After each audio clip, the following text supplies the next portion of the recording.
Can you hear me? Okay, I'll have confidence you can hear me. Raise your hands if you can't. Hi, my name's Stella Dawson. I'm Chief Correspondent for the Thomson Reuters Foundation. I cover governance and corruption. And very pleased to have you join us for this session, Closing the Feedback Loop. How can technology and open data be better used to accelerate citizen engagement and responsive government? A very relevant topic today.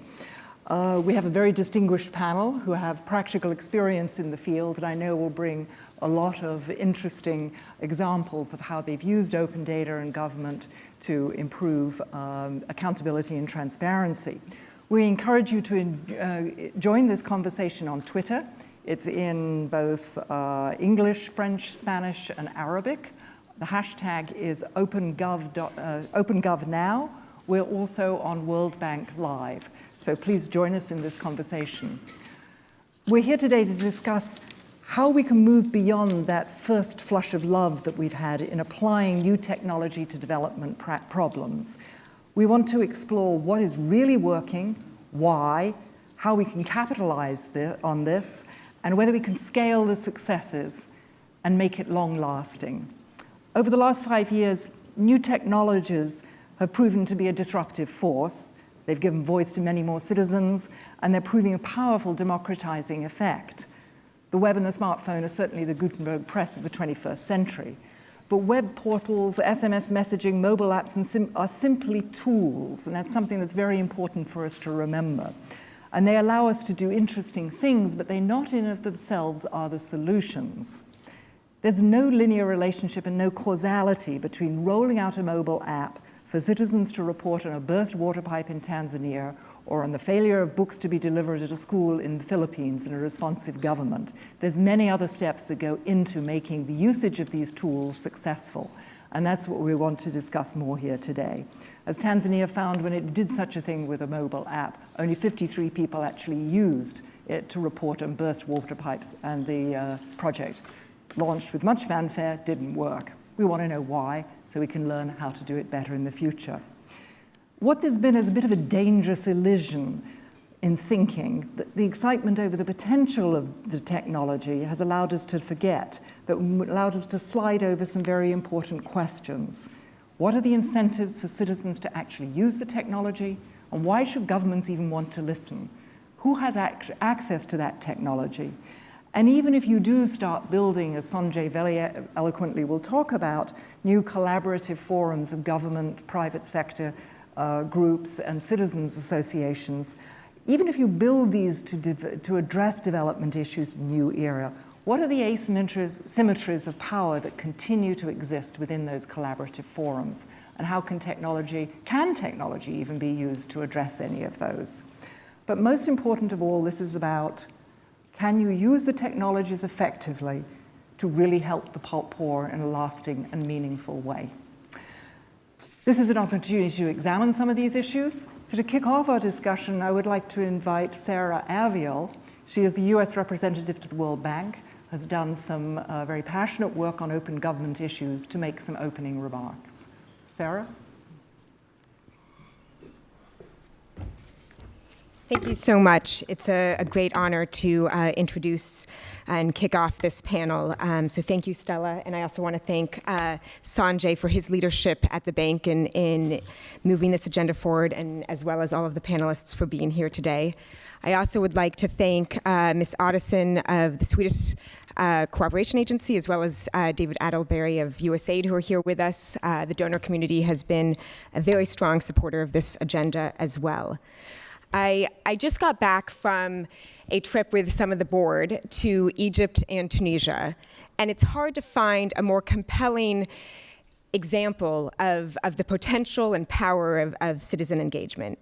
And on our trip, we met with a wide variety of stakeholders, members of civil society, members of parliament, government officials. And in many of the discussions, some of them were quite pointed about the World Bank Group. They talked about, for example, in Tunisia, how we used to praise the growth rates and macroeconomic policies, but didn't push hard enough on inclusion or governance. They asked, where was the World Bank Group then on these issues? And I think part of the answer is, if we incorporate citizen participation, we'll get to those questions and answers more compellingly. And it's not just anecdotes. In last year's stakeholder survey that the World Bank puts out, one of the questions is, when World Bank assisted reform efforts fail or are slow to take place, which of the following would you attribute it to? And the number one answer was, there is not an adequate level of citizen or civil society participation. So I thought this was quite compelling. And then on second thought, I was worried, well, maybe that's just because the World Bank Group is so good at surveying civil society members, and of course they're going to say that they're not involved enough. So I dug a little deeper and found out that out of the 12 options that the survey asked for, the top 3 answers across each set of government actors included this option of this fact that the reason why World Bank efforts fail is that there's not enough citizen or civil society participation. This was one of the top 3 answers across every set of actors, from ministry employees to local government to members of the Office of Prime Minister. And so this subject is so important because there's just increasing evidence across the board that citizen engagement improves development outcomes, strengthens the legitimacy of development actors like the World Bank Group, and improves the accountability and responsiveness of government. Before I joined government, I worked for civil society and on a number of different development projects around the world. And in evaluating projects and talking to beneficiaries and government officials, it was often so clear that engaging citizens and building responsive governments were as important as whatever the goods and services that the project was involved with delivering. So what are we doing about it here at the World Bank? First, last spring meetings, we adopted goals, 2 important goals for the World Bank Group. And the goals, if you dig beneath them, are really targeted at individuals. It's about the individuals who live on less than $1.25 a day. It's about the bottom 40% in each country. It's not just about, it's not enough anymore to just focus on growth as a whole. We really need to get to the individuals and citizens who the growth is supposed to benefit. The World Bank Group's strategy that we endorsed at the annual meetings in October has very strong language, and I'm quoting from the strategy. Inclusion entails empowering all citizens to participate in and benefit from the development process. It embraces action to remove barriers against those who are often excluded, such as women, youth, and minorities, to protect fundamental human rights and dignity, and to ensure that the voices of all citizens can be heard. So social inclusion and citizen engagement are becoming a more and more central part of the World Bank Group's work here. And I believe that of all the pieces of the change process and reforms that we are doing here, that citizen engagement has the potential to be the most transformational piece of it. We also recently, through the IDA process that all of the donors agreed to, as well as Kim's strong leadership in the fall, made a commitment that 100% of projects with clearly identified beneficiaries will involve citizen engagement. So this really has the potential to really change the way we work. Of course, it's not enough to just make goals or strategies. It comes down to meaningful and effective implementation. And that's the stage we're at now, and that's the stage where we need to learn the lessons from the panelists here and to seek your input. We're consulting on the framework for citizen engagement currently, and I welcome you to participate and be involved. Tell us what works. We have to make sure that as we seek to engage citizens, we do it in as broad and inclusive a way as possible, because it's no one group or set of individuals can represent an entire society or country. At the World Bank, we need to make sure that these ambitions are backed up by clear resources and that we budget for it. We know that it's time-consuming. It takes a lot of effort to get out there. Technology can make it cheaper and faster, but it still requires a significant amount of time and energy to do this right. And so we need to make sure that we back these ambitions with the resources that are necessary. We need to make sure that this is not just something that we sort of add as a compliance function and check the box. It needs to be meaningful. Bank leadership need to model it. It needs to be part of the DNA. We need to mainstream this into how we think about the work we do. And finally, and most critical of all, is we need to make sure that we're responsive to the feedback that that we hear, and so that we're building the capacity of government to respond to the demands and feedback that citizens have, and build in that accountability and responsiveness. So I'm going to leave it there. I'm excited to hear from the panelists, and I'm excited to read the report that's being released. And we're going to keep working on this, and I very much welcome your feedback and involvement on how we can continue to strengthen this very important piece of the World Bank's work. And with that, I will turn it back to Stella. Thank you so much. Thank you very much, Sarah.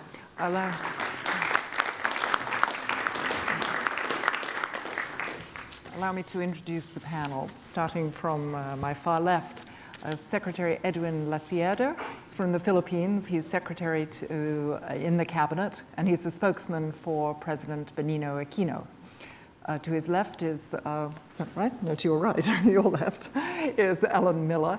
She is executive director and a co-founder of Sunlight Foundation here in Washington, D.C., which provides I should make an admission here. As a journalist, I use many of her tools. I'm a great admirer of those tools. They take government data and make it usable and accessible to media and citizens. And Chris Underwood, he is the director of Making All Voices Heard, based in Johannesburg, which provides grants on projects for citizens who are working on projects to engage with government. Annabelle Cruz. Annabelle is representing Latin America. She is from Uruguay, and she is the director of Communications and the Development Institute, which works on promoting civil society's role in policymaking. And Sanjay Pradhan needs very little introduction to most people here. He is the Vice President for Change, Leadership and Innovation here at the World Bank. So welcome to all of you. Thank you very much for joining. Edwin, I'd like to start with you. You have a depth of experience in the Philippines of launching projects to engage citizens. Most recently, you worked to put the Typhoon Haifan aid online so citizens could see what was being done with their money. You've launched a project on bottom-up budgeting, so citizens can participate in saying what they want done with government money. And almost a poster child here at the World Bank for citizens' engagement and projects has been the Check My School, where citizens report back on whether, in fact, a teacher turned up to school. So from your experience, what have you learned about what makes these projects work? Good afternoon. Let me just say a background on our administration. The Aquino administration came from after the previous administration, which was marked with a number of corruption. And there was such a mistrust between government and the people.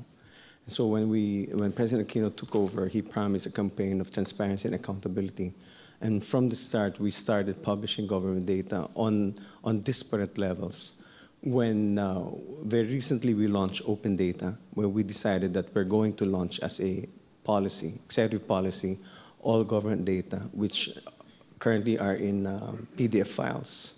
Some of them are still in diskettes. So we're now converting them into open source, open formats. And before speaking about citizen engagement, we first had to engage government people. For instance, in open data, there's a fear that when we liberate data, it will be a threat to them. What's going to happen to us? They're going to manipulate the data and all that. So we had to address concerns first from the public, from the bureaucrats, that this is one way of making ourselves transparent, one way of making ourselves accountable to the people. That is a campaign promise of President Aquino. Moving forward, for instance, we've launched a number of projects. In bottom-up budgeting, we've changed the name. It used to be called bottom-up budgeting, but the president said it sounded like bottoms-up budgeting. So people often confuse it with bottoms-up. So the president said, change the name. So we've changed it to a less catchy name called grassroots participatory budgeting process. It's kind of boring, but in any event, we've asked from a municipal level, we've asked the citizens, what kind of projects do you want to be part of the national budget? So our budgeting season starts from as early as March. There's a budget call, so all the municipal levels have been consulted, for instance, on what projects do you want to be implemented. And so that starts, and it goes all the way up. The CSOs are involved, the people are involved, and it goes through a winnowing process until it goes up to the House of Representatives, and it's decided by the legislature. You will see a number of projects in our national budget where the budgets projects as proposed by the people have been incorporated into the budget. We've also launched in the Department of Agriculture, for instance, in monitoring projects, we've asked citizens to make sure that the projects are monitored properly, and one of the ways we've done is by geotagging. And we start the project, for instance, before the start of the project, we geotag for instance, a farm-to-market road. We ask the people to make a geotag, and then during the projects being implemented, again, there's consistent geotagging. And before we pay the contractor, we make sure that they send us geotag pictures. That's one way of ensuring that we solve corruption activities. At the same time, we engage the citizens. Now, like you said, it's a tool. It's just a tool. It's similar to our telco ads in the Philippines. It's more than just the tools itself. It's one way of connecting with people. And the difficulty is really first, how do you engage the citizens? It's by showing trust to them that we rely on you more than you should rely on us in terms of information, in terms of monitoring. You have a stake in every project that we do. The taxpayers' money is very important. It has to be spent wisely. And the way we do it is to make sure that you're engaged. And the way to engage it is for you to tell us all the feedback, all the concerns that you have. In Check My School, for instance, that you mentioned, it's a participation between volunteers and the Department of Education. At the municipal level, you'll be able to solve problems. For instance, very recently, there's a concern on restrooms, or what we call in the Philippines as comfort rooms. Our public schools, most of the comfort rooms are not maintained properly. So with Check My School, there's a feedback process where the Department of Education attention is called, for instance, and also well-meaning people in the community would donate also to make sure to improve the facilities. That's how you engage them. Yeah, you said that you have citizen monitoring. I know in the Check My School project, work was done that showed that a critical component to making that successful was having an infomediary, somebody who could translate to the citizens what they were expected to do and then get the information back up to the government. And without that citizen who was somewhere in the middle between the government and between the grassroots citizens, the projects didn't work. Is that something that you found in general, that you need that translator? You need to have, in the Check My School, you need to have coordinators, you need to have volunteers in the grassroots level. In that way, they're invested. Some of them are parents whose children are studying that school. Some of them are volunteers within the community. There's a stake for them to be involved. In areas where there are no volunteers, we have, in areas, for instance, where there's internet access, it's done through website as a tool. In areas where there's poor access to internet, we have SMS, where I think the Philippines is the texting capital of the world. So it's one way where we inform, the government is informed, both on the local government level as well as the national level. In areas where there are no coordinators, the texting messages are sent to the Department of Education directly. And so we're able to solve the problem through the national, and the national calls the attention of the regional and goes to the local level. There is a constant communication to that effect. But we're in Check My School, for instance, there are a number of volunteers. There's always a call for volunteers. There's always a call for coordinators. That's where you see citizens being engaged in the process of making sure that facilities in the school, books that need to be given over to the school, or improvement of services and complaints on teachers are best addressed. And you engage not only the national level, but also in the very school itself. And that's how important citizen engagement. Without the engagement from the citizens, all this will not be possible. Without engagement from the citizens in monitoring our farm-to-market roads, we will not be able to curb corruption. Chris, you fund projects in a number of countries. When you're evaluating which projects to fund, how do you judge whether this is something that's going to have some of those components that Edwin just described are necessary to make it successful? Well, I think this is this is a really exciting time because we're having debates like this, and we've just heard about the potential impact of those projects. But I think when the various partners of Making All Voices Count are looking at those projects, I think some of the questions we're asking ourselves is, where are the people in all of this? How does it relate specifically to the local context in which it's going to work? And I think one of the reasons why that's so important is that we have learned, have we not, over the last 10 to 15 years, perhaps under the MDGs, that if we don't design things not only in a way that are relevant to the power issues, the political issues, the social, the economic issues, bottom up in partnership, in fact, better than that, led by local people with their expertise, then we're not going to get very far. And so I think, at least learning from that, those are the sorts of questions that I think Making All Voices Count asks in terms of the projects that come to us. And increasingly, I hope that those are the sorts of questions, and I know they are to some extent, that are answered and reflected upon in debates in multilateral institutions like this, but also other donors too. Whether that debate is always engaged in before some fairly fundamental decisions are made, of course, is a different matter. Tell us about some of the projects you funded recently. You just completed a new round, and one of the interesting things of the innovation project was that it actually came from a bureaucrat. It did indeed. We've just concluded our global innovation competition, which was really a chance for those sorts of bottom-up projects to come to Making All Voices Count, to submit their ideas, to illustrate how usually quite simple pieces of technology might start to transform that relationship between the state and the citizen, either as a service provider or a means by which citizens begin to have a more participatory role in decision making. Now, you may have expected, in fact I expected, perhaps some of the strongest ideas to come from within civil society, and the usual suspects within civil society, the well-funded NGOs, for example. Actually, the winner of the Global Innovation Competition, which was judged by an independent jury, received tens of thousands of public votes as well, came from a change maker from within local government, which I thought was really refreshing in two respects. First of all, it was a thoroughly good piece of innovation that related to how you monitor not only the attendance of teachers in local schools, in this case Punjab in Pakistan, but also then open that out into a conversation between communities and the local government about the attainment. So what were the children actually doing when they were in school, and what were their outcomes generally being? And so I think what that tells us is that innovation isn't always where you think it's going to be.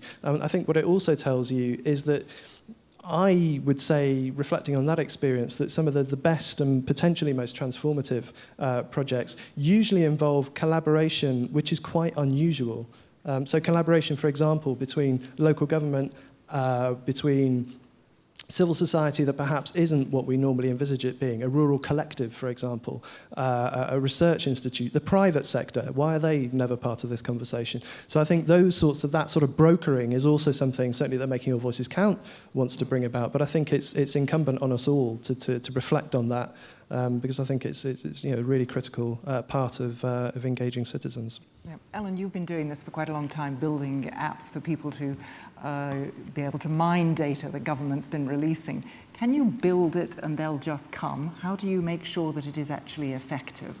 Well, it's a really good question and a really timely question. And Sunlight's primary focus being on open data and transparency, we put the first few years of our work into the policy side of that, and then we began building apps, websites, mobile apps, to make the information that was coming out of government easily accessible. And here's how we did it. Someone would walk in the office on Wednesday and say, I have a fantastic idea. And the senior staff and the junior staff would gather around and we'd go, that is an amazing idea. Drop what you're doing and let's do it. That is not the way to do this.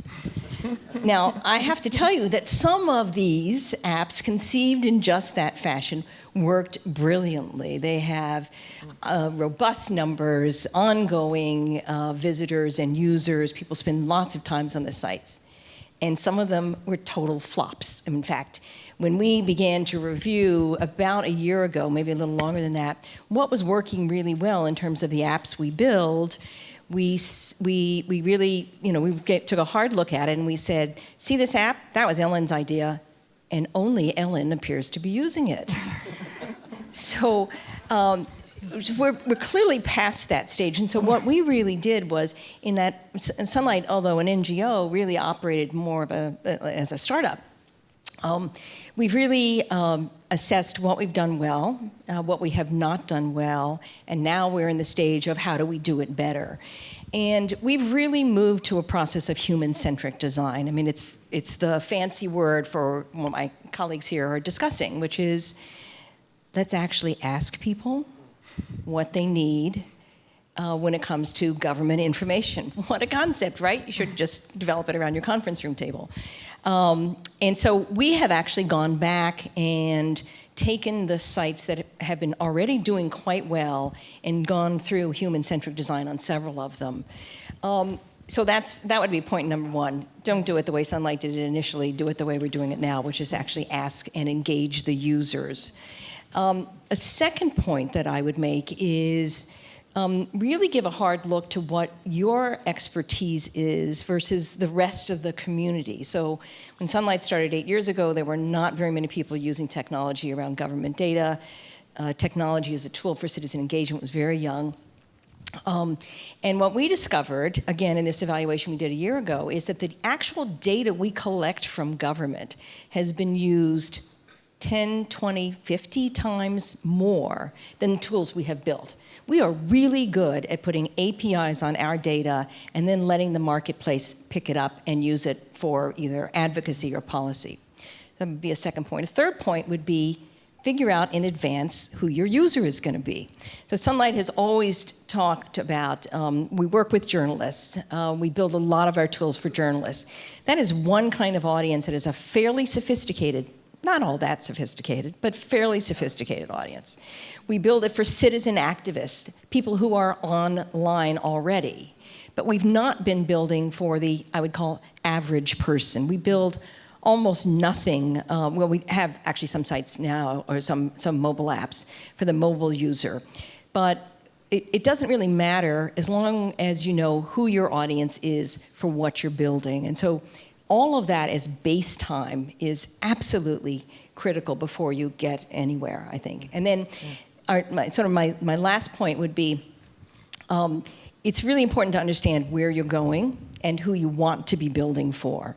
So while we have been building for the citizen activist and NGO community for a lot of our apps, I'm not quite sure that that's the right audience, because in some ways, the citizen activist who's already online seeking, information about politicians or legislation or rulemaking, they're probably going to find that information anyway. So the audience should be people who are now not capable or don't have access or don't have even the literacy of the online world, so that we can really reach deep and broad and to an audience that can really use the kinds of things we want to build. Thanks. I like that. Let's actually ask the people what they need. I mean, it sounds so radical, but it's kind of fundamental, isn't it? Annabelle, you actually challenge one of these premises. You want to question the whole idea of what do we mean by citizen participation. Can you explain why you want to challenge that concept? Can you hear me? Yep. Yes, thank you. Thank you. I want first to say thank you very much to the organizers of the panels for inviting us to be here, and thank you for moderating, and thank you also for your introduction when you said that I was representing Latin America. I am not. That's a huge responsibility. No, I was thinking, when we all speak about citizen engagement and citizen participation, that we need to go back to the fundamental question of what we are talking about. we are talking, and that's in Latin America, we have to discuss and go back often to what we mean, because otherwise we are not talking of the same thing, or we are talking about service delivery or service provision or social participation, but not about citizen participation, by which people come together, or even individually, to participate in the design, control, monitoring, and implementation of public policies. And what we have found in Latin America, in a continent that has changed politically, the landscape of Latin America has changed dramatically the last 20 or 30 years from dark military dictatorship. We are now much better off with democratically elected governments in most countries, in all countries maybe. But what has this brought in terms of citizen participation, in terms of people monitoring, implementing, designing what concerns them in politically, economically, environmentally? There are more spaces. Governments, especially in the southern corner, have opened more spaces, more articulation. There are commissions, there are committees, there is the technology there available in many cases to express opinions. Governments also articulate more with civil society organizations, but sometimes in the forms of contractors. Many social policies in Latin America are implemented by civil society organizations, and sometimes that is also called citizen participation, and it is really not so much citizen participation. If you give a service, if you offer certain service, you are doing another thing, not exactly citizen participations in terms of autonomy, in terms of independence, and in terms of the inputs that you can provide to that task. And let me tell you that in some cases, all those spaces of articulation and discussion and debate with government suffer somewhat of a fatigue, unfortunately. They sometimes are empty of content, and the danger is bureaucratizing those spaces of participation. So we have to be alert, all sides, government, international organizations, civil society organizations. We have to be alert in this regard and be very clear that there is no magic bullet? How would you say in English? Bullet. Yeah. I mean, you can open up a space, you can open a web page so people can say what they think about a service, about anything. But if there is no response, if there is no, that you collect the data doesn't mean that the accountability process is going on well. Sometimes on the contrary. So I think we have learned a lot after all these many years of trying all this, and we have new opportunities in Latin America and around the world. Mm-hmm. Thank you. Sanjay, you've been a magnificent champion for using technology. You've called it an accelerator of change. You've said that it demands new collaborative approaches to governance. But as Annabelle very eloquently says, it's not a magic bullet. From her experience on the ground, technology alone is not the answer. From the last couple of years of experience where you've been promoting many of these projects and championing for it, what have you learned about, have you actually discovered a secret sauce of how to make it work yet? The magic potion. Or are we still in the test kitchen? We certainly are in the test kitchen. And we have encouraging examples, but it doesn't yet amount to a robust body of evidence. but we are collecting them. And so this publication that you see that we're launching, which is Closing the Feedback Loop, is a first attempt to pull together the evidence. So what are some things that we have learned in this process? First thing I would say, just to motivate this, if I may, Stella, that the promise of this initiative, more broadly, is enormous. And it's very much along the lines of what Sarah was mentioning at the very start. Imagine that we want to achieve these goals. And if the twin goals of eradicating poverty and boosting shared prosperity, and given the existing resources that we have in countries, if governments were much more open and transparent, if citizens could participate in the spirit that Annabelle was saying, in policy design and implementation, giving feedback, and if governments could respond, then with the existing resources, you could have much stronger development results. That's the theory. The evidence is that we are starting to see some very good examples. So let me just share with you in terms of the evidence. Take an example like DRC, South Kivu province in DRC, where the government wanted to improve the delivery of services in the spirit of mobile participatory budgeting, grassroots participatory budgeting that Edwin talked about. The government set aside a line item of the budget which citizens could vote on using mobile phones. And they did. And they saw a visible improvement in repairs of bridges and schools. But the interesting thing is, because they saw a tangible improvement in those, tax collection grew 15 times, indicating an improvement in trust in government. That was pure in terms of allocation. In an urban project that we did in DRC, the water utility is soliciting feedback from users whether they're actually getting the benefits of water delivery services, and they're responding to that. Just one example of what you can see, but we don't yet have a scientific magic potion. What are some of the things we're learning about what works, under what conditions it works? There's a few lessons that are emerging. First is that context matters a lot, and I think that's the point that Chris was mentioning. You need responsive government, and you need engaged society.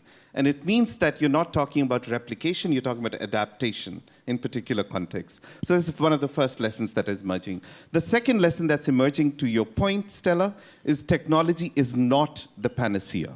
You cannot lead with technology. Technology can be an enabler, but by itself, it's not going to do it unless you have the supporting conditions. And the third lesson, just to kind of stick to three here, is that you need to focus attention on building the capacity of civil society organizations as intermediaries, in the way that you were talking about, to amplify the voices of the citizens and build the capacity of governments to respond to that feedback. That's closing the feedback loop. And here what we are finding, and I'll close with this point, that the World Bank has an interesting role to play as a bridge between the demand and supply sides of governance. So the point here is that because we work with governments, we finance and support governments in delivering services. If we can help governments become more open, then they're more accessible to citizens. If we can then, in the spirit of what Sarah was saying, if we can integrate citizen feedback in government finance projects, then you actually enable citizens to express their voice. And if you can build the capacity of civil society organizations, which we are doing through a new instrument called GPSA, I won't spell it out, then we actually have an opportunity to amplify the voice and support governments in responding to that feedback. That's closing the feedback loop. Yeah, no, I think it's a very important point. It moves on to the second issue that I want to explore a little bit more, is how is the World Bank actually using its leverage on governments? Because you want to have citizens involved. The World Bank is a to-government organization. It serves its members who are governments. So you have to use your leverage in order to achieve what we're talking about here, real citizens engagement. How do you do that? So the first, there was a period in development when we talked about conditionality, and leverage is a code word, perhaps, Stella, of conditionality. What we have learned in the spirit that I think Edwin, Chris, and others were talking about is that ownership matters a lot. So you engage with governments and you help them become more open based on lessons of what we have learned elsewhere, given examples of what you learned elsewhere. So it's not leverage in that sense of, I shall twist your arms, because governments want to be able to do this. And you've heard very eloquently from the Philippines that the government wanted to do this. So the first part is to work with willing, responsive governments. But the second piece of this, which goes a little bit to not leverage, but tools, that if in those same programs that we are financing, if we can integrate citizen feedback, but not in a compliance way, exactly as Sarah was saying, but in a way that we want to know whether the program's beneficiaries receive the services, and then we can support governments in responding to that feedback. So I wouldn't say it's leverage, it is more having the tools to listen to the citizens and the tools to support government in responding. And that's why we like this term, closing the feedback loop, and serving as a bridge between the suppliers of services and the consumers of services, the demand and supply side of governance. I'm not used to government being warm and friendly. You're talking about a very warm and friendly government. Chris, I want to ask you about the asymmetries of power in this relationship. Thank you. Yeah, I agree with most of that, but I think there's a very big but in all of that, and it relates to power. And I just wonder whether it's worth reflecting, perhaps to some extent, on the language that we use when we talk about feedback loops, which implies that there's some kind of technical fix that if we only get right, then the relationship between citizens and states will be forevermore good. We all know that's not the case, and yet frequently that's the language we use, and it's also the language that programs can sometimes be designed by. I think the challenge for the World Bank, perhaps, I mean, I can think of countries where governments probably think they owe more responsibility to multilaterals than their own citizens. That is a real problem. It is still a real problem. It's actually great, having just critiqued the bank, that we're having this debate here. We recently had the 10th anniversary of the WDR 2004, which looked at service delivery and the role of power in that. There was the World Development Report of 2011, which specifically looked at those countries where governance and the relationship between citizens and state was at its most broken, i.e. those experiencing conflict and fragility. And I think reflecting on the learning that has gone on there at policy level, but also at field level, I think it's worth just having a reality check here. I think there's a crisis here that we should all reflect on. And it's a crisis not restricted to any particular group of countries. It's a crisis actually in my own, of the United Kingdom. And that is a crisis of legitimacy, perceived and genuine. Interesting to hear the example from DRC. DRC is a place I've worked in. The very legitimacy of that state is contested, not least in places like South Kivu. So I think unless we ground our discourse and ground our interventions and ground our thinking in that challenging reality, then I think the conclusions that come out of these discussions will perhaps not be as profound as they need to be. So given that we've had I would say the last 20 years relating this to technology, an absolute revolution. You hear that word a lot, don't you? A revolution in the way that citizens talk to each other through Twitter, through social media, through electronic means.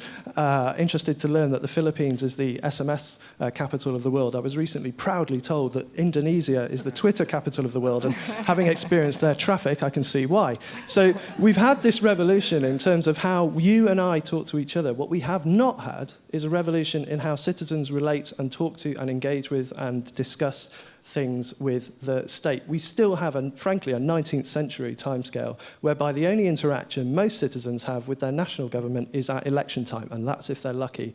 Local elections in DRC, of course, were cancelled.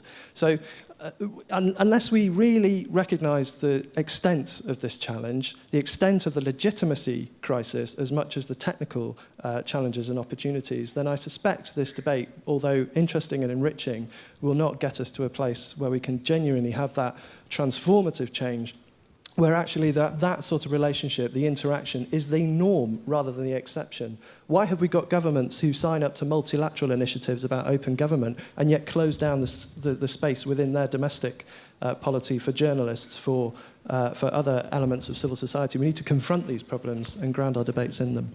Yeah. Ellen. I would expand slightly on the challenges ahead. Very early on in Sunlight's history, we realized that there were really two basic challenges. One has to do with government itself, and one has to do with citizen engagement. Government itself, in most countries, doesn't mind not sharing power. They don't mind not sharing data. You know, it's locked in a file cabinet. Nobody has access to it. Thank you very much. Because information is power, we have to change first we have to change the culture amongst governments to say, yes, it's okay. We can ask you about this. Yes, it's okay to engage you. So that a huge hurdle, even in the U.S., to change the culture of government. And then we look at citizens and say, with our hands on our hips, why don't you use the stuff we build? Well, because government, citizens in the United States are rightfully skeptical, cynical about government. And so it appears that these two things are at loggerheads. But in fact, and while they are, it gives us two ways to begin to work on this. So we have to work on government. They have at least most of the responsibility in terms of, you know, information should by default be open. It should be accessible. It should be put out in machine-readable formats. I frankly don't care if government never builds an app. If they just put out the data in a way that app builders could use it, I'd be perfectly satisfied, and they'd never hear another piece of criticism from me, which would be highly unusual. And then the other piece is to work, as everyone agrees, you know, where are citizens? What do they want? How can they be co-creators in this process? And as the community of people, of the users is organized, they also put more pressure on government. Both of these are very difficult tasks.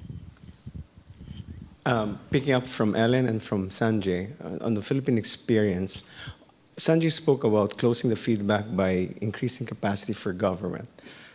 And I cannot agree more than that. Philippines is very new to the Open Data Initiative.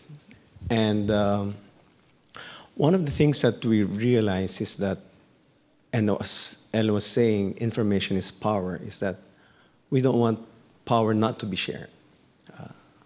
And for that reason, we have always wanted data to be out, government data to be put out. We don't have the capacity at first for open data, and it was through World Bank. And anecdotally, the guy assigned to us was Hanif. And very frankly, I asked Hanif, Hanif, I'm not asking for a loan from the government. You're not asking us to borrow money from you, so why are you helping us? And essentially, Hanif was saying that this is for the purpose of assisting government, build their capacities for feedback. There will always be feedback from the people. There will always be complaints. There will always be call for a change in policy or for new policy. So how do we address that particular concern? One way of doing that through the World Bank assistance was for us to open up our data by coming up with mechanisms for the tools to open data. And we've opened up a number of data. For instance, on the way to launching our open data, Typhoon Haiyan struck the Philippines, and it was such a devastating experience for us. And in the course of, after the storm, there were very generous donations coming from foreign governments. And the president, realizing that so much money or so much pledges of assistance will go to the Philippines, he immediately instructed us, we don't want this to be kept from the public. I want you to set up a website where we can monitor all the government pledges of assistance, foreign pledges of assistance. So instead of launching open data in November, we decided to launch what we call FAITH, or Foreign Aid Transparency Hub. And we were able to outline all the pledges of assistance from government and from foreign governments and donations going to the government itself. For that reason alone, by putting that out in the public, the issue on corruption, the issue on leakages, the issue where the money will go was immediately addressed. There was no outcry of corruption because data was out there immediately. We're coming out with a version 2. Last Monday, we gave access of the website to the diplomatic corps where the embassies themselves can input the data in the form of foreign pledges of assistance, how much have been converted to cash or in-kind assistance. This is empowering our countrymen, letting them know that this information is not held in some locker, some cabinet. We're liberating the data. Also, as a result of the Typhoon Haiyan, for instance, we're also going to put out another website called Open Reconstruction, again through the assistance of World Bank, where all government expenditures in respect of rehabilitation, reconstruction of the devastated areas are going to be uploaded, and for everyone to see where the money is going. And this is where, and as a result of, for instance, for all this, we're also coming up with a national feedback mechanism. We have the conditional cash transfer. It is the third biggest in the world after Brazil and Mexico. We're going to launch, for instance, the Citizens Corner, where we're going to launch a feedback mechanism for the conditional cash transfer. At present, it's being done very basically through surveys. We're not going to do it through the use of technology, website, SMS, Facebook, Twitter. We've got a 96% response from all this. We want the Filipino people and those beneficiaries to let us know in what ways you still need help. And that's what Ellen was saying. You come up with something what the people wanted to know. And Chris was saying that Indonesia has the traffic capital in the world. In our country, for instance, we have a Metro Manila Development Authority where they put up an app where during the traffic hours, if you wanted to know where's the traffic, you just text them or you just tweet them and they'll respond to you. Avoid this lane, avoid this. So these are all being responsive to the needs of the people. And these are all, but more importantly, it's increasing the capacity of government. I came from civil society. A number of us cabinet secretaries, for instance, came from civil society, I think less than half of us. And so we came on board government with all the expectations. We're going to change government. We're going to make everything transparent. But it wasn't as easy as it, because of the bureaucracy, an embedded bureaucracy that is used to opaqueness. So we're moving from opaqueness to transparency to accountability. So and that's the process. The Philippines obviously is one of your good countries. They're on board with this. How do you work with countries where you want to have more of the citizens' voice in designing the projects, you want to have more of the citizens participating in the monitoring process? What are you going to do to build that into the projects that you're financing?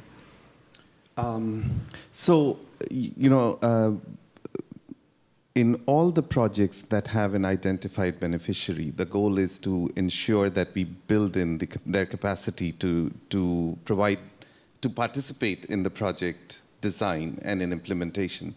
So this is now, we are working through how this is going to be implemented in terms of operational policy, but this is going to be done in all our projects which have identified beneficiary.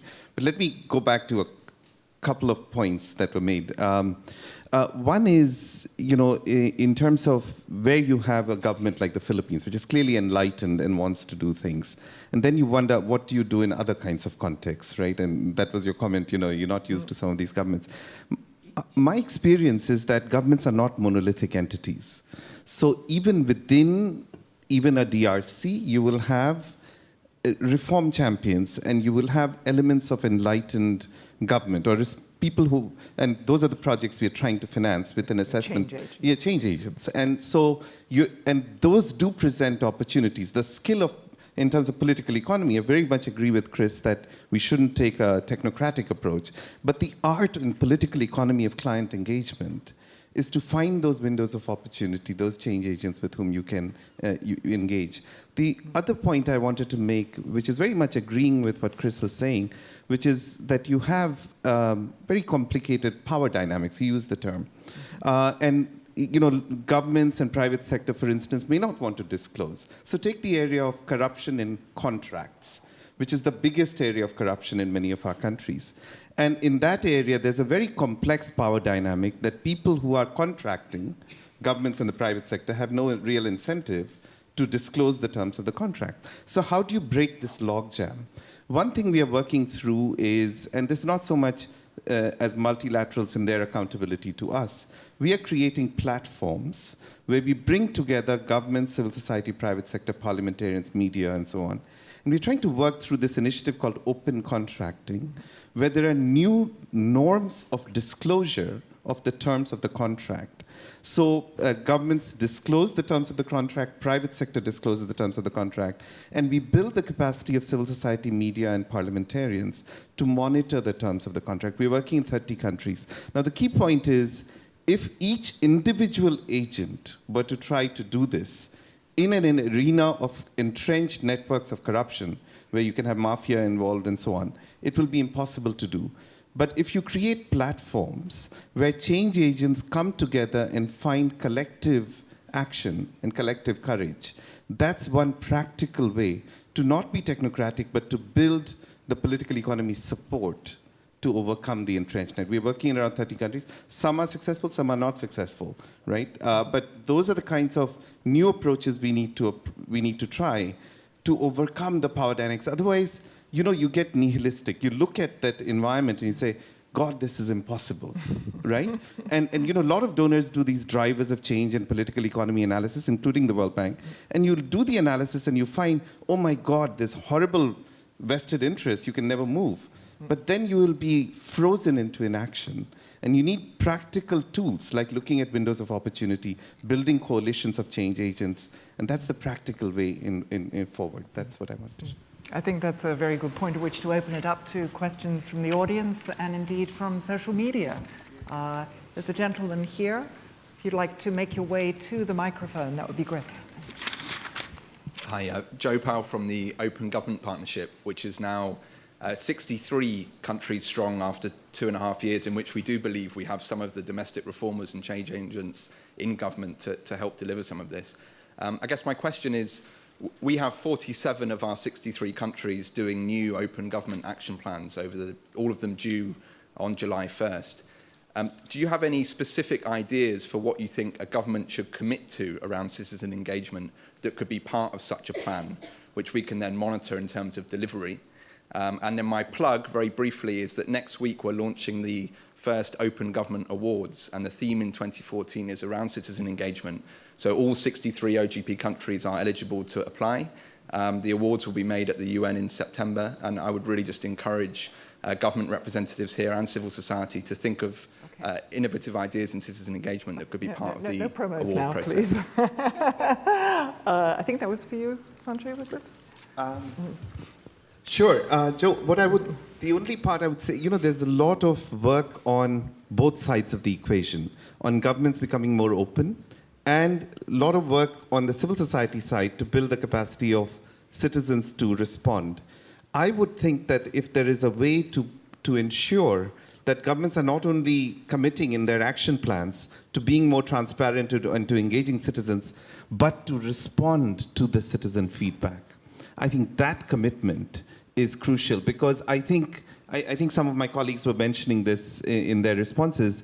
If people give feedback, I think Annabelle was mentioning, if people give feedback and you don't do anything about it, so I find that the real frontier of governance work is not anymore the supply side, work with governments, or the demand side, get the citizen voice in. It's the ability to bridge the two and ensure that there is actual response.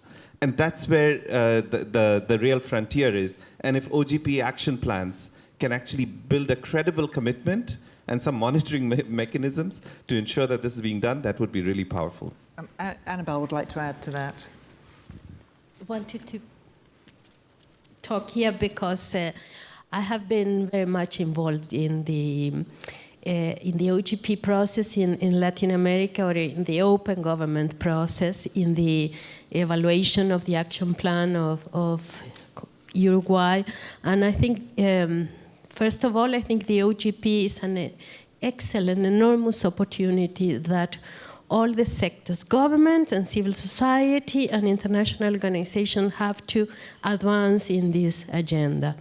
And this is because I think 3 aspects. Because it is possible to build trust, and you are right, Chris, there is a crisis of legitimacy, because there is a crisis of trust.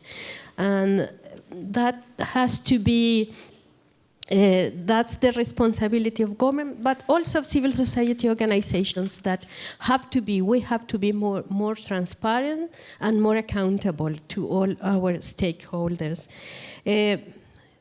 Open government partnership can be an excellent tool because it can bring a more enabling environment for citizen participation and for civil society in the national context.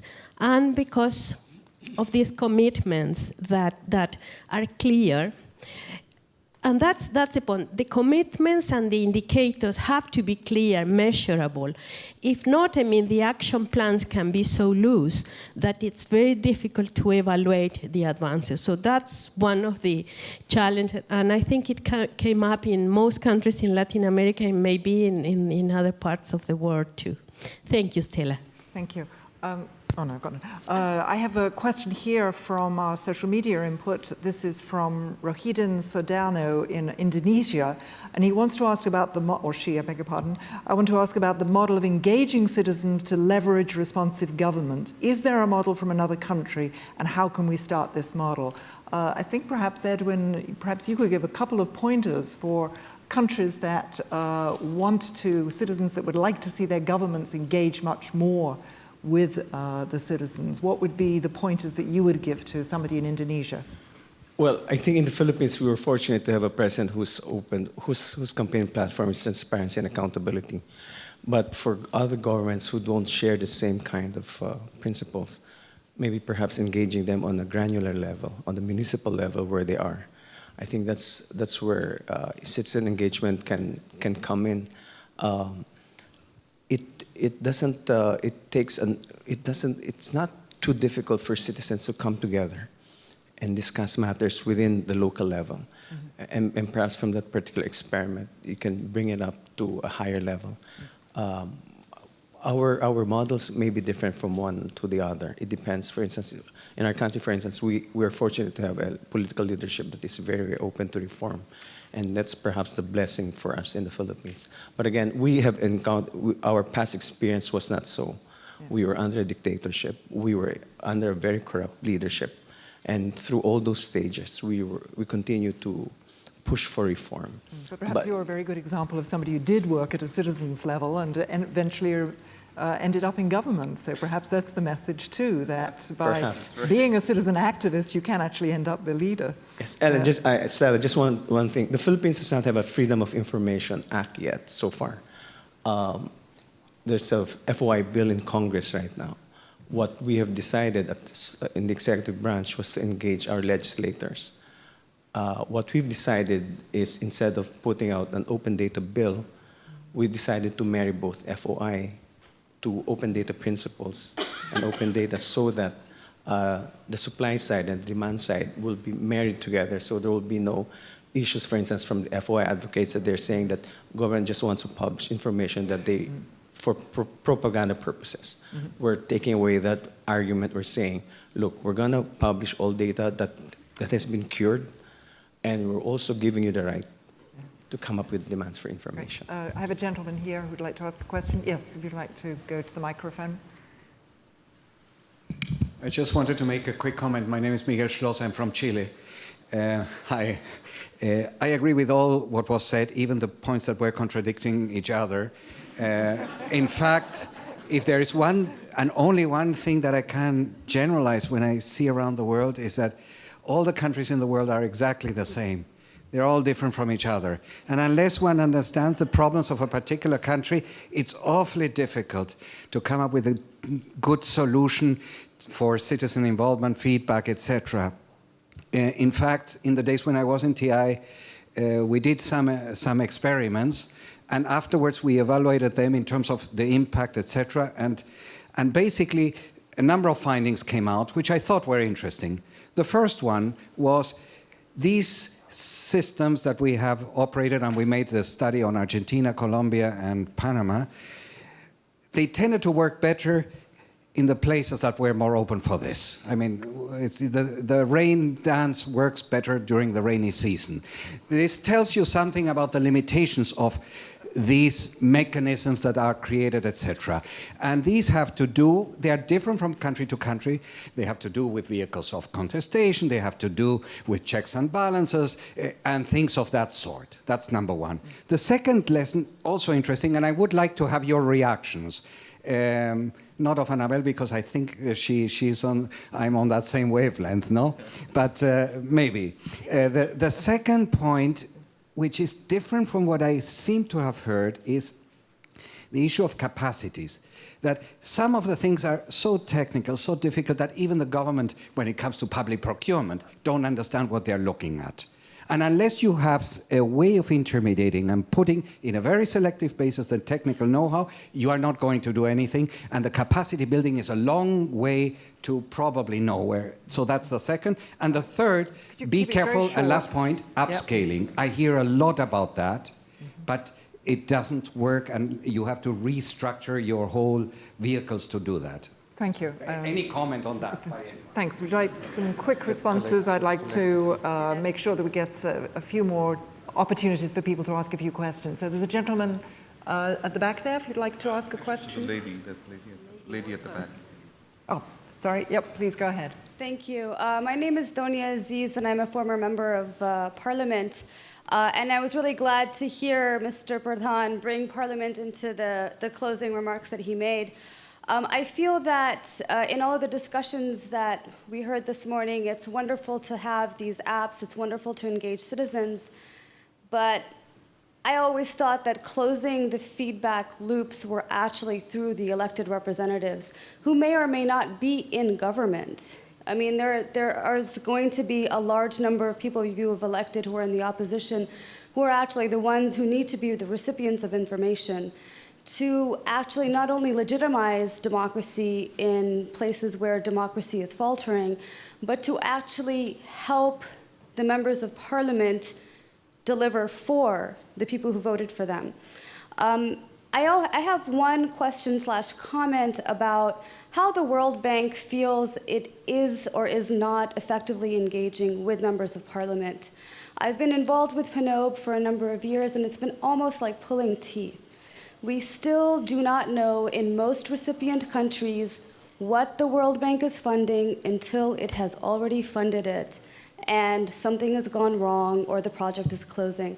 So I'm just curious as to how the bank sees that step in engaging elected representatives as part of its openness. Thank you. Thank you. Very nice question. One more, please. And then Actually, how about answering that one first and then getting to mine, if that's possible? we'll see if we'll get to yours. Well, okay, is that a warning not to push back? I mean, this would be my feedback loop closing as an audience member who also moderates a lot of panels. I think it's great to address the questions as they come as opposed to putting them all together and then letting the panelists answer whatever they like. I so Alex point. Howard from the House Center at the Columbia Journalism School. I see a lot of discussion around feedback loops in the context of open government, setting up platforms for feedback, open innovation, discussion around issues, and then the government say, we've had a public consultation and now we'll do what we like. So I would love to hear the panelists' opinions upon how these consultations, these feedback loops, these different systems for getting citizen engagement can actually have teeth. And also this question of democratic accountability. Are you creating up external systems where governments will then be bound, where the elected representatives in democracies actually don't necessarily then have a say? How should we be thinking about constitutional systems in which we have democratically elected people and also then those that they are governing having some co-creation responsibilities?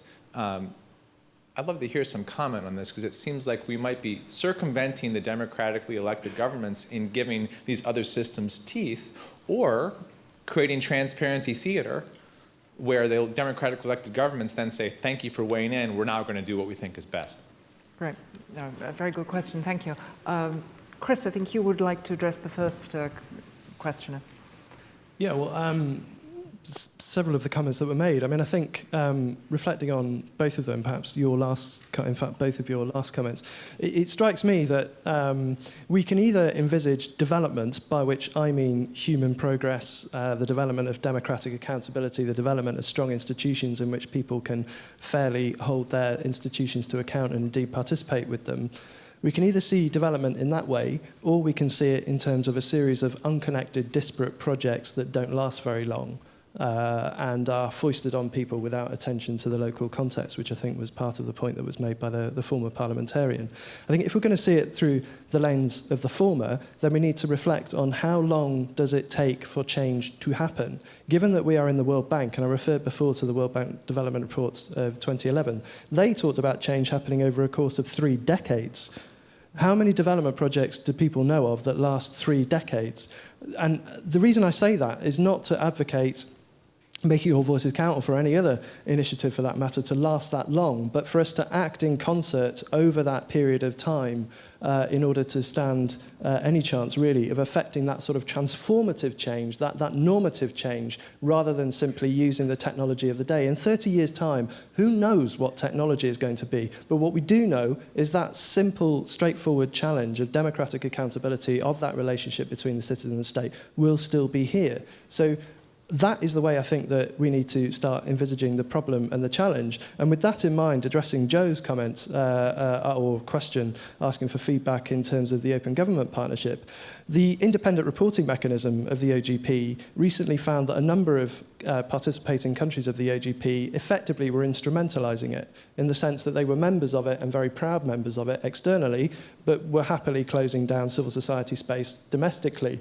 And so the question, or the feedback I would like to give to Joe, is perhaps looking at those projects, think about what will be the long-term sustainable impact of those projects. Will they simply be short-term projects that won't have that sort of long-term transformative change, or will they start to lock in the sort of change that we've heard actually quite inspirationally, I found, from the Philippines? Reference was made to some of the darker pages in the Philippines' history.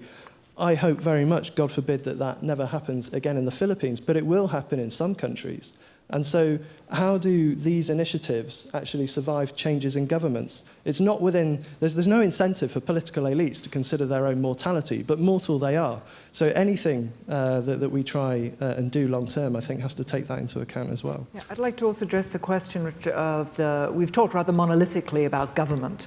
And the parliamentarian raised the issue that they are the elected representatives of the people. So would somebody like to address that, what I think is an important area that we need to also remember? Maybe that's been an underutilized resource as a change agent and an infomediary, maybe. Yeah? To give you an example of where we're engaging the legislators, the idea, for instance, 2 things. The bottom-up budgeting and the open data initiative are both were executive initiatives. We are under a presidential type of government. We have separate branches of government, unlike Parliament. What we've done, for instance, we've spoken to FOI advocates within the Congress and spoke to them about marrying FOI and open data, making sure that whatever initiatives are coming out from this present government may be institutionalized, be turned into law, so that after we leave government, and we have less than 830 days in government, that we'll be able to pass it on as policy.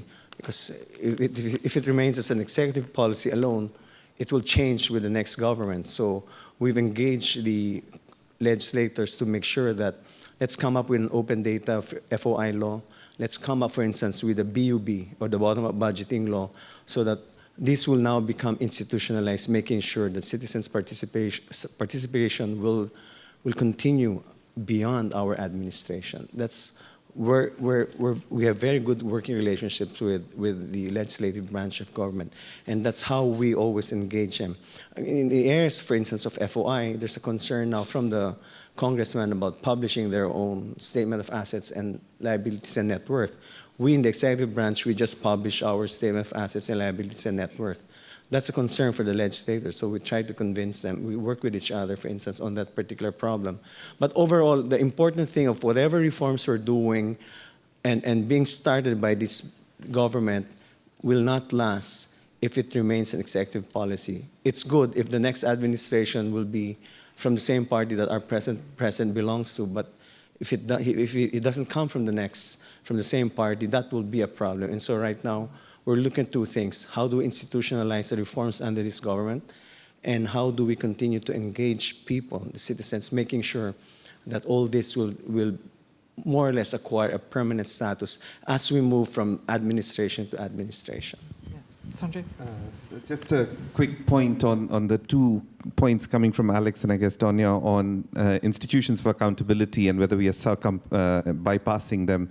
In the first instance, certainly our approach has been to strengthen the capacity of governments to become more open.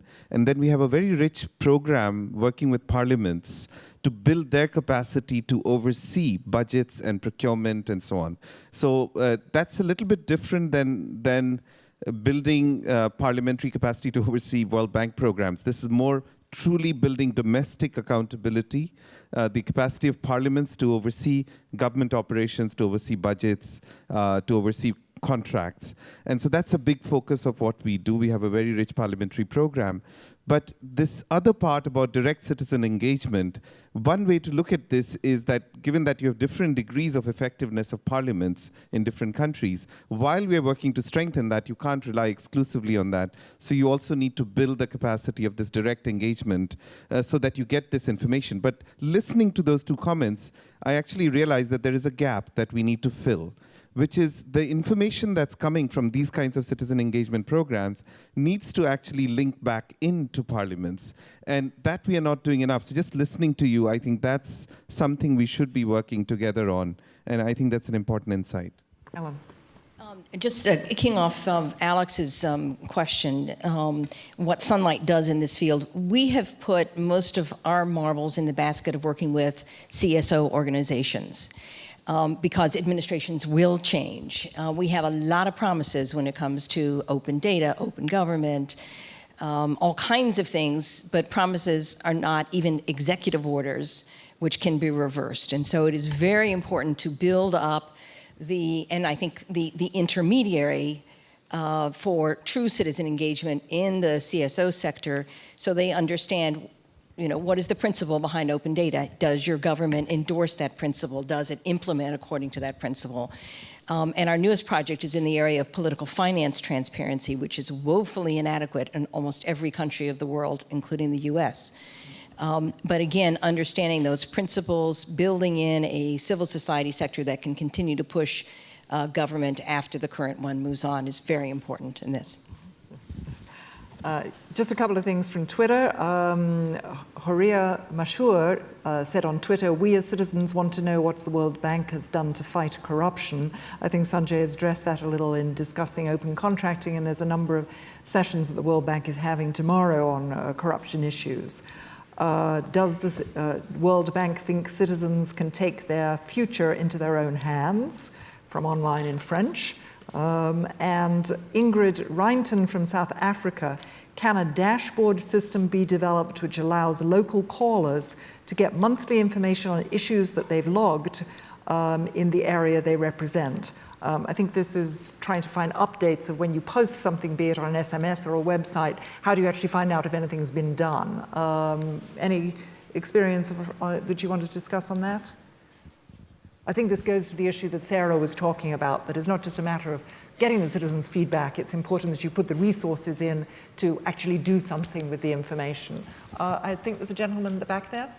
Yes, my name is Dan Dudas. I'm with Transparency International USA. I just have a question. I think it starts with the title of today's event, which is From Engaged Citizens to More Responsive Governments.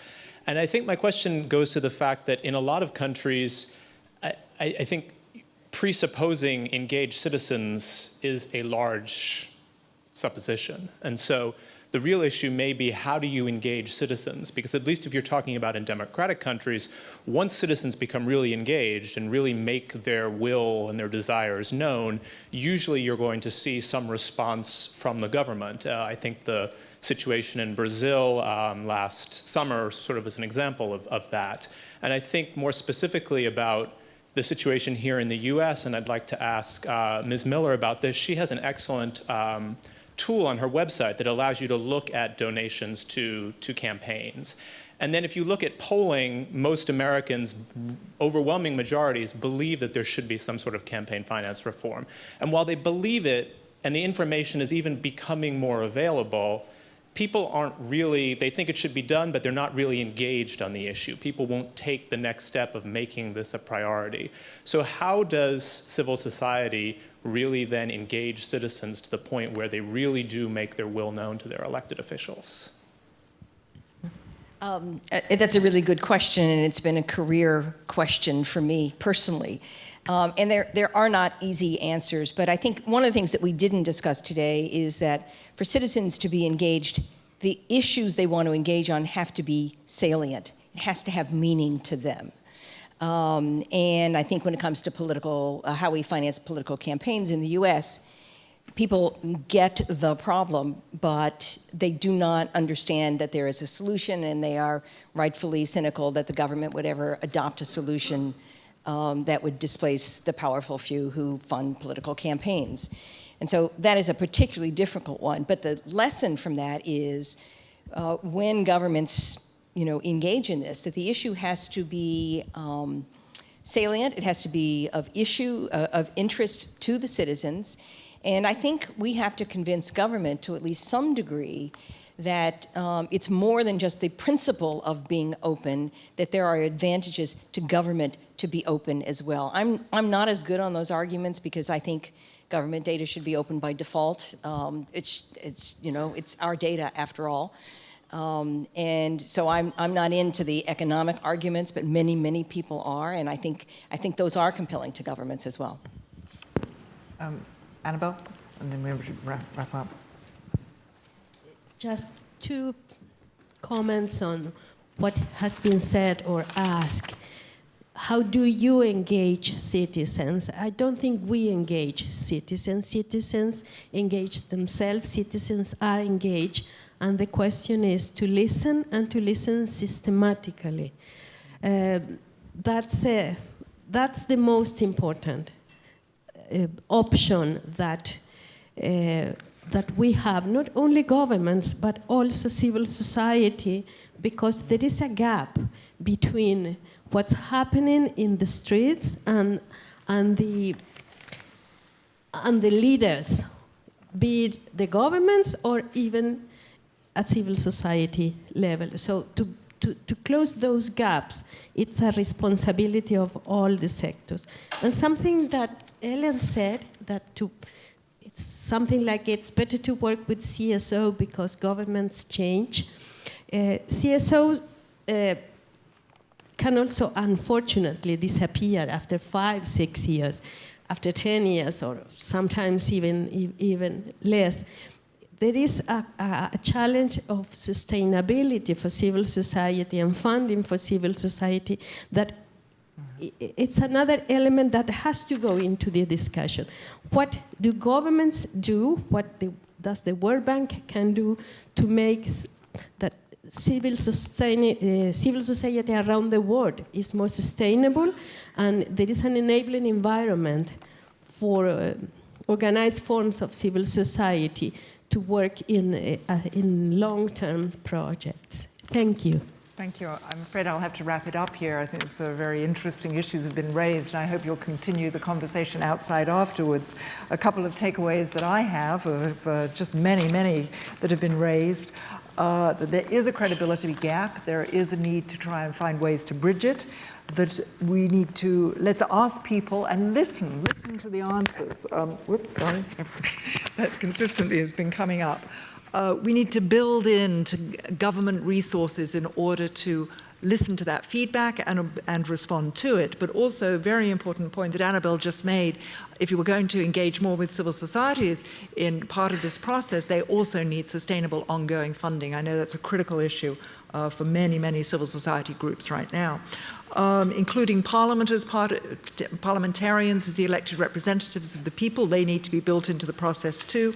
And it's a multi-layered solution. We don't have the secret sauce. Nobody's got it yet, still in the test kitchen. So with that, thank you very much. Let me just add a few additional notes. As part of the follow-up to this discussion today, the bank's leadership, learning, innovation, and vice presidency, together with its governance global practice, and external partners have developed a MOOC, a massive open online course on citizen engagement, which we can all take and see whether we can ace it. That will be released in November.